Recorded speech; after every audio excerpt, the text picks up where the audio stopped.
Simon Cowell recalls worst time of his life after getting kicked out of school.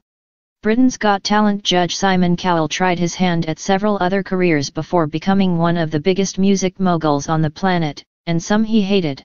Simon Cowell has revealed his prestigious career could have ended up as a horror show with him becoming the next Stephen King. The America's Got Talent judge loathed going to school and only enjoyed writing spooky stories during all his classes. The multimillionaire says he knew he was an entrepreneur aged 7 when he earned cash doing errands around his neighborhood in between skiving school days. Cowell, 63, said, "I liked English. But all I ever used to write, for some reason, horror stories. Whatever subject they gave me I was like write a story about an English country cottage. I would turn it into a horror story. It was just awful." But he spoke proudly of finding his talent for making money before he left primary school. He said, "I wish I kept my reports and what I used to write. It was horrendous.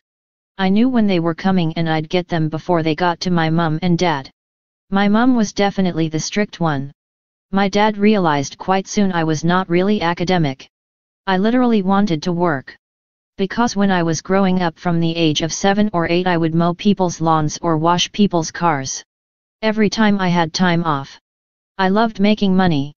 In those days you could wander round the neighborhood and knock on someone's door and ask to mow lawns or wash cars. My mum said this to me once when we used to go on our annual holidays, 'We are going to pay for the holiday, you are going to earn your spending money.' That was it." Cowell says he walked out of school aged 16. The TV star said, "I was thrown out of a lot of schools. I was dropped a year because I was so bad and I was in the same class as my younger brother and that was chaos."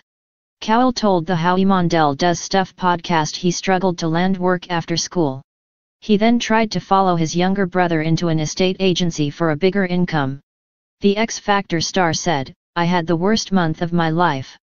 These people were so snotty and awful, just dreadful. And I was really miserable. I was not having fun." He has recently ripped up his work schedule because it left him feeling physically sick. The former workaholic has reduced his hectic transatlantic work schedule, often featuring regular 20-hour days, since recovering from his near-paralyzing back accident 2 years ago. He admitted he does less now. The music mogul added, "I like coming up with new ideas. I get a buzz out of that. That doesn't take up a lot of work. Once you have got the idea you have got to sell it and that takes up a lot of time, but that is exciting. So I do less now."